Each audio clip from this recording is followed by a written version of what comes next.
always dream big. I never dream small. I never think small. I think big, I dream big. I believe in the bigger the goal, the bigger the reward. During those years, Stoyan and I built up a very nice relationship together, where we are hand in hand and gunning for that title. And I think look, you have to see, he's for many years, ever since he came to Glory, he's in top 10. And the last, I don't know, 5-6 years, he's in the top 3. He never go out. Yeah. And if I say something, how maybe idiotic it sounds, I said, okay, we do this thing 25 times. He does it 25 times, not 24, not 26, 25 times. Theodor Ristov, he's a great fighter and he's still young, up and coming. He's hungry, and I think Glory need fighters like that. I'll tell you another story. When I first started with Bадр, you know, in 2006, then after the third or the fourth fight, I met some other trainers to ask them about the fight. You know, what do you think about the fight? And they say, well, it's easy. If Bадр comes to train, then I can do the same.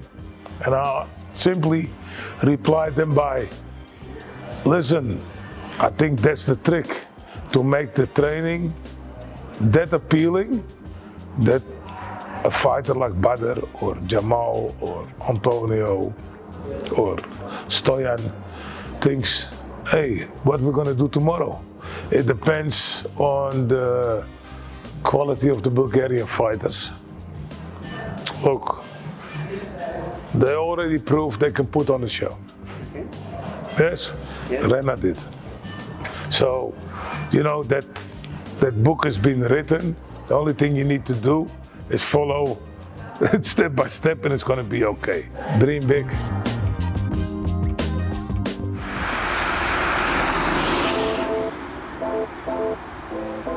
Mr. Pasanie, good afternoon. It's nice to us to see you here in Bulgaria. What's the reason for you to be here in Bulgaria?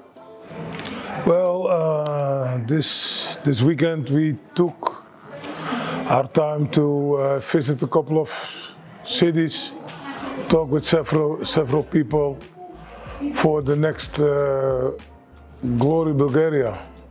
It's going to be happening August 31. What more can you say about the next competition, the next Bulgarian event? Well, probably there will be a middleweight tournament. Oh, okay. Yes, and we're gonna put some Bulgarian fighters in this tournament, of course, on the undercard, but also in the main card, and maybe one well-known fighter again. Can you say something more? Can you release some more information about the Bulgarian fighters that are going to participate? Well, Theodor Ristov is becoming very popular, so he have to fight us for sure. There are 2 or maybe 3 other Bulgarian fighters for the tournament. We also got our own pride, Stoyan Kopривленски. We'll see what we can do, what kind of fight he can get. Maybe the belt is going to be vacant and he can fight for the belt. Maybe the belt is not vacant, but he can fight, how do you say, a fight that his next fight is going to be for the belt, something like that. For being a pretender, probably. A contender fight, yes. You said about Theodor Ristov, what more can you say about him? It was like he blossomed in the first Glory tournament here in Burgas, and you realized something that we already know, that he's a great fighter. No, I didn't realize it because I knew him for quite a while. No, I mean the rest of the world. Oh, okay. Yeah, well, he's a great fighter and he's still young, up and coming. He's hungry, and I think Glory need fighters like that. and and let's see where he can go. Where is his ceiling? So that's what we're waiting on. What about that win of his against Murto? It was like huge news. I know he did very well. He won fair and square. On the other hand, with the elbow, should be a minus point, I think, something like that. But it is what it is. At the end of the day, he won, and basically that's what it is. Yes, you're saying about the elbow, but what about the knee of Mr. Gronchar? What knee? There was an illegal knee when Theodor was trying to step up, and he was on the ground in the end of the first round. That's why the second round was like furious for Theodor. Okay, I didn't see it, but it's listen, if that's true, then he should be deducted as well. But it's not about Myrtle and it's not about Theodor. It's about the referee and the judges in that case, who failed. What about Alexander? Alexander Petrov? Alexander Petrov is also a great fighter. And I hope he will develop a little bit more. Most of the people here in Bulgaria are saying that probably he's nearing the end of his career, but it's not true because he's... People say a lot, don't they? And it's up to Theodor or to Alexander, sorry, it's up to Alexander to prove himself and redeem himself and prove everybody wrong and make sure he's gonna claim his step to the top of the league. What do you think about the quality of the Bulgarian fighters? There is a lot of quality, that's for sure. And they only need to be developed. But that's up to the trainers to do that. So it depends on us? Our trainers, our fighters? Yes, it always does, doesn't it? But I think that probably the gentlemen at Glory liked what they saw. Yes, he was very happy. During the show, after the show, he's still happy about it. I spoke with Robbie yesterday, a long time on the phone, talking about while I'm here, what am I doing here. And he said, well, yes, just keep it up. The only thing we need more is like a Bulgarian heavyweight. Where do you rank it in the Bulgarian gallery in Burgas? Oh, the show? Yes. Yeah, well, the show, well, it was a good show, it was a great show. A lot of people, everybody was, there was a good audience. It's not only good because of the Bulgarians when they're winning, they were just good all over and cheering and enjoying themselves. And I think that's what kickboxing is all about. And well, even when Bадр lost, he got a standing ovation because the people were happy to see him. He's Badr Hari. Yes, he is. That's something amazing for us. I don't know if you can imagine what is it like for a small country like ours to have Badr Hari here coming in Bulgaria to fight in Burgas. That's unbelievable news. It's like Donald Trump coming here to fight. Yes, I know, and I was happy to be a part of it, And I was also happy for the promoter, Renat, and Teodor and Elena, that we could do this to boost the show. Tell me something more about Renat. He contributed a lot for the Glory in Bulgaria dream to become something real, to become a fact. What can you say about him? Yes, well, Renat, I know Renat now for many years. We became friends in the Netherlands, and he's always interested in kickboxing, so he tagged along for a couple of years. And then later on, when Glory wanted to expand and he got a chance, he said, well, I want to bring the Glory to Bulgaria. In the beginning, everybody laughed at him. But then they see he's very serious. And after the show, he did a very good job. because everybody was skeptical. Is not skeptical anymore, and he had a good organization there. Everything went very smoothly. There are always points that can be better, but there always are. And this was the first time, and like you said yourself, you know, if a show like Glory comes to a place like Bulgaria, a lot of people say, well, this is not going to work. But it did work, and they were still talking about it.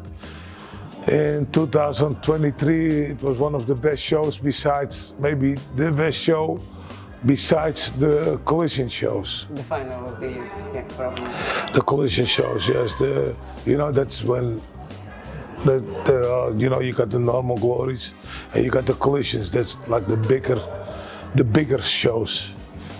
I think that this is what we are missing here in Bulgaria. People like Renat, who can dare to dream about something big, something impossible, as they say.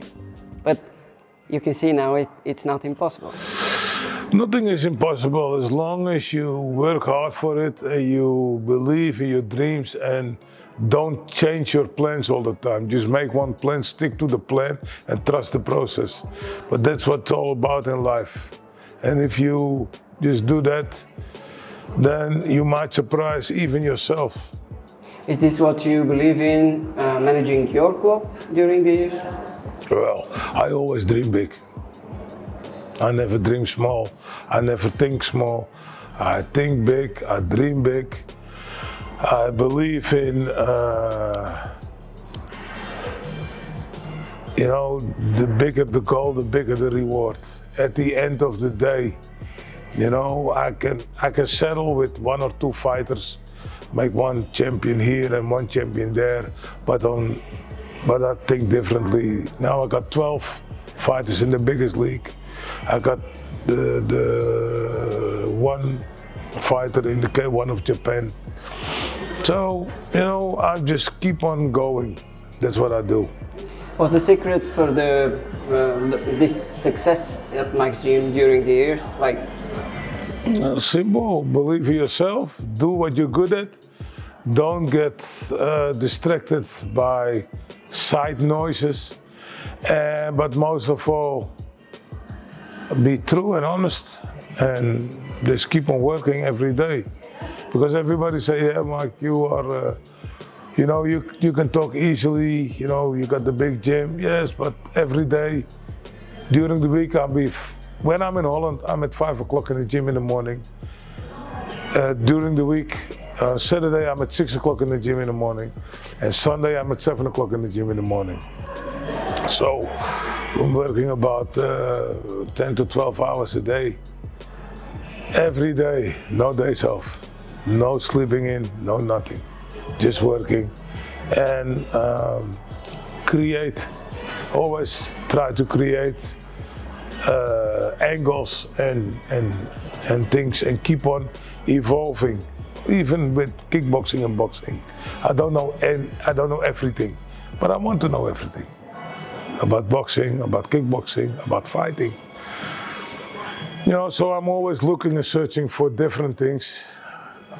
It's, you know, like I said the other day to Bадр, we are sharks. We cannot sit still. We have to keep on moving, because if we sit still, it's over. So we have to keep on moving. And even now, I'm almost 55 years old. I still feel sharp, hungry and strong as when I was 23.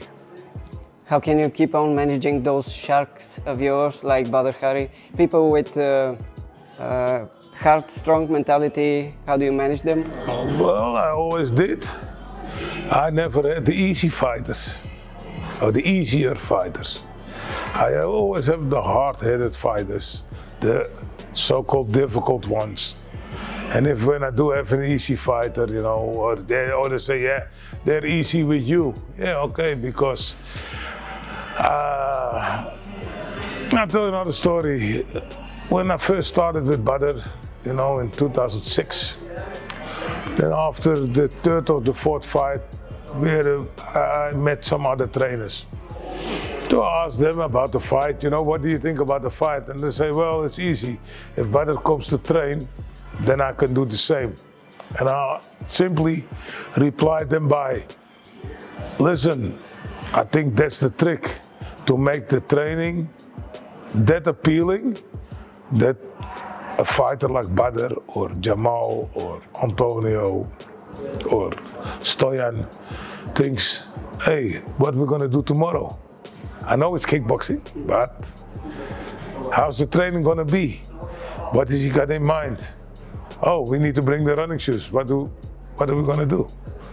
You know, and that's the whole point of being a trainer. Just make it that appealing that people want to come to train. You're saying about Stoyan, where do you rank him? He was in your hands when he was like 19 years old, 18 years old? 18 he was when he come to Holland. In the beginning, you know, he had a little bit too much of the Bulgarian lifestyle, in my point of view. And that means, you know, after the fight, he wanted to go home. I said, okay, go home, be back in 1 week. Came back 5 weeks later. Yeah, coach, sorry, okay. Now we finalized it, and now he's for training, he's better off in Holland. He's not that distracted in Holland as he is here. And during those years, Stoyan and I built up a very nice relationship together, where we are hand in hand and gunning for that title. And I think look, you have to see, he's for many years, ever since he came to Glory, he's in top 10. And the last, I don't know, 5-6 years, he's in the top 3. He never go out. Yes. He always is there. He's not the guy who makes the most noise in the competition, but he's there. And nobody who's going to fight Stoyan thinks, well, this is going to be an easy fight. It's never going to be an easy fight, because he brings the heart and the mentality to fight, and I bring the game plan.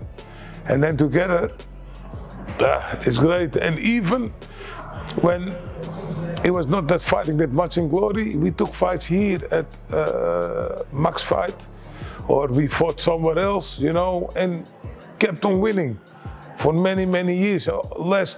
Lost against Tajani Bistati. That's probably his only loss in the last couple of years. Oh, and we lost also of this Romanian guy we ventured in the last show, but we didn't lose. We were killing him for 5 rounds. And afterwards, Stoyan was still lemon fresh. The guy was all bruised up, and they said, no, you didn't win. Okay, what did he do? I don't know. Maybe they changed the rules. You know, you need to get a lot of punishment, then you can win. I don't know what's happening, but you know, that was the case. But it doesn't matter. Like I said, you know, that's up to the judges and the jury and the referee. We cannot help that. But as far as Stoyan, he comes with a good mentality now. He's training very hard every day when we're there. He's the first in, he's never late. And if I say something, how maybe idiotic it sounds, I said, okay, we do this thing 25 times. He does it 25 times, not 24, not 26, 25 times. Okay, we do this for like 1 hour. We do it for 1 hour. I don't need to count with him. Without asking any questions? No, of course, because he knows he knows it's the best for him. He knows he's gonna get better. And every time you see a little bit more of improving. Sorry, not improving, he's evolving. He's getting a little bit better, step by step, every time. But it's the same if you drive a car, you know, if you drive from 0 to 100, you're there in like this, couple of seconds. But then you go to 140, you're there, then you go 160, 170, 180. Then you need to climb step by step, and we are now at the final stages of climbing. So it takes some time and experience to get there. So he has that star quality, but also that star mentality. That's the look. Everything falls and stands with discipline. You have to have the discipline to wake up. But it's not only discipline of training, discipline of life. You go there. Look, sometimes when we are in Holland, we want to go somewhere and eat, and then they have the big, nice pizzas Stoyan really likes. But he can eat too. But you can also say, okay, I take just a little bit. That's the discipline. It's about the food, it's about the training, it's about the way you the way you do your bed in the morning when you wake up, how you keep your room, about the training, where are your gloves, they must be taken care of, the shin guards, Okay, now we're gonna do some sparring. Okay, I got my mouthpiece over here. Oh shit, sparring? No, sorry, I forgot my mouthpiece. I forgot this, I forgot that. No, that's not good. You need to be disciplined. Most of the players, most of the fighters have their favorite coaches. Do you have your favorite fighters during the years? Maybe go back to the beginning. Like I said, every fight has its own story. So in every fight we've been to, I know the story behind the fight. I know the story during the fight. And with that fighter, we create our own memories. And you say, yeah, do you have a favorite fighter? Yeah, look, I can say Bадр. I can say Yuri, my first fighter, the logo. I can say Melvin, Artukishenko, Sergei Lachenko, if we go to the past. Peter Verschuren, my first heavyweight champion. Sander Tornhausen, my first MMA champion. But now, if I name names, I do other people also short, like Myrtle Groenart or Gьокхан Saki. We did tremendous things with him. People forget about him, they talk about Bадр, but they forget about him. He became pound for pound best fighter in kickboxing all over the world, all known with everybody. How long do you think you can keep on doing this at this high level? I would say as long as I can talk, I can keep doing this. I don't know. Maybe after a couple of years, I think, well, maybe I should tone it down a little bit. But as far as I feel today, I'm still not done with this game. There's so much more to do, so much more to conquer, so much more life in there.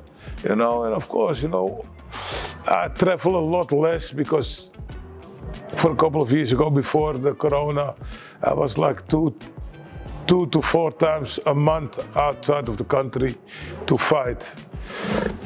Now, not so much anymore. My father is a national team wrestling coach, so he said something that I'll never forget.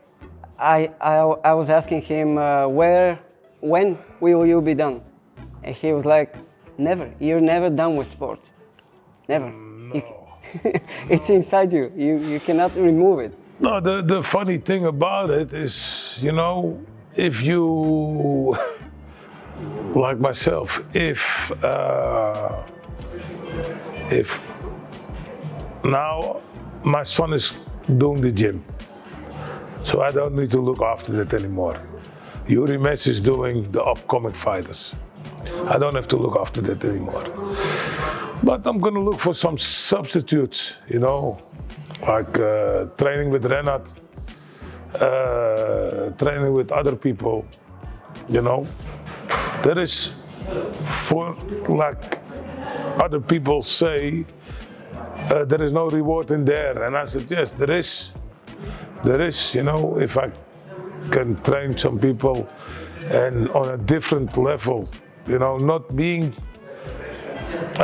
the best kickboxer they can be, but be the best selves, physically and mentally, they can be. And as long as I can get that out of people, I'm happy. Probably in the end, I want to ask you, what do you think about the long-term relationship between Bulgaria and Glory? Do you see it like going years and years to come?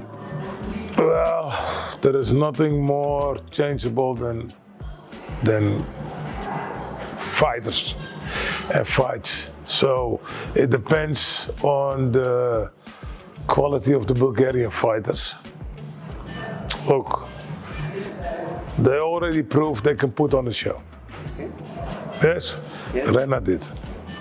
So, you know, that book has been written. The only thing you need to do is follow it step by step and it's going to be okay. So Glory was very happy, and as long as we keep on producing these kind of shows, they will be happy.